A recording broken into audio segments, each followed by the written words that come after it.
Instead of taking no for an answer, officers now obtain a search warrant to forcibly draw blood and get evidence for the case. The key word there, of course, forcibly. With the video, you have got to see. Randy, it is amazing. Everybody would agree that this is disturbing video, Russ.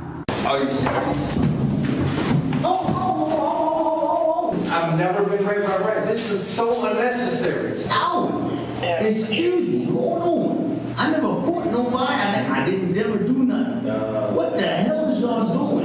What they're doing at the Gwinnett County Jail is strapping down suspected drunk drivers to a gurney so a nurse can take their blood.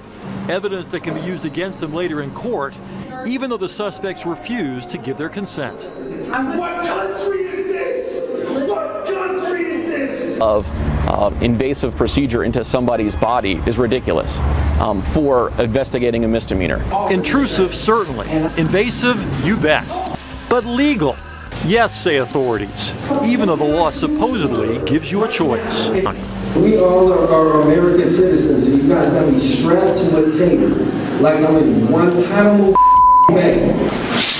At the Gwinnett County Jail, every forced blood draw begins with strapping down the suspect on a padded table and putting them in a head grasp.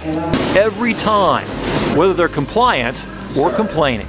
We can't take the chance that you're not going to lose your emotional control during a situation that is so sensitive. And it's not just male DUI suspects. This woman eventually pled no contest. Another is still waiting for her day in court. Both showed no resistance, but deputies still strapped them down. Is there any concern that this just doesn't look good?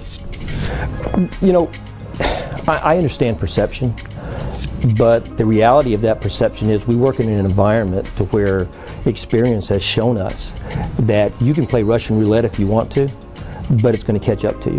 Told me I'm arrested. They're taking my blood without my consent. Michael Chaworski's only DUI arrest turned into the worst night of his life.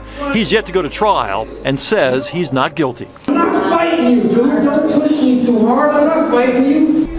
And nobody should have to do that. But a state law passed in 2006 allows police to ask a magistrate for a search warrant for blood in any DUI case. Since January, Gwinnett authorities have done forced blood draws more than 100 times. You're being served with a search warrant for 2 vials of your blood that you're going to take now. In terms of forcing people down and holding them to, to stick a needle in their arm to get it, I think it's just an unreasonable search of those people. Another showdown between personal liberty and public safety.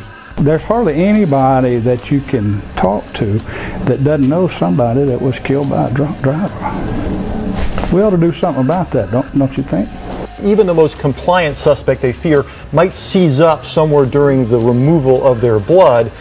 They just worry about them because, after all, the reason they're there is because they didn't cooperate in the first place. It's matter, but we were all sitting there looking at that video, just taken aback by it all. Test shall be given if you refuse, but then it comes back later and says that the police can still get a search warrant to draw your blood. So is it a conflict?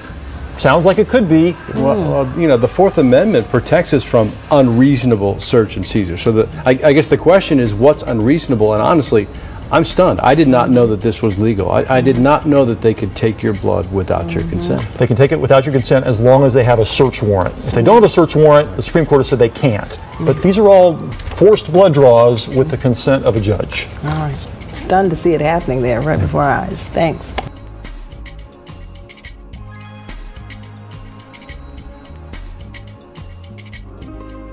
Are you serious? I've never been raped by rape. This is so unnecessary. What